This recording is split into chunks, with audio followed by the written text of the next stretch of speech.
Be sure to read and follow the safety guidelines to protect your computer from potential damage and ensure your personal safety.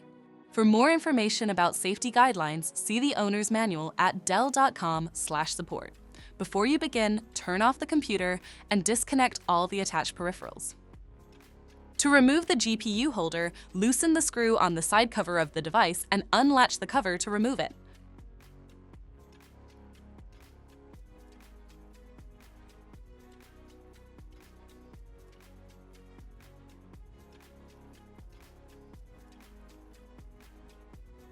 Identify the GPU end holder and unlatch it.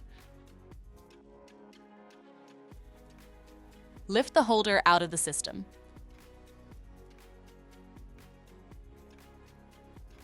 To reinstall the GPU holder, place it back in the system and relatch it.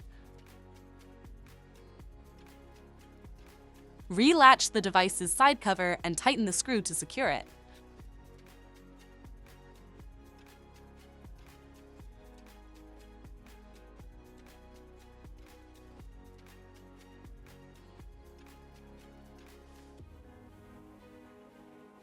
For more information about your Dell system, visit dell.com/support.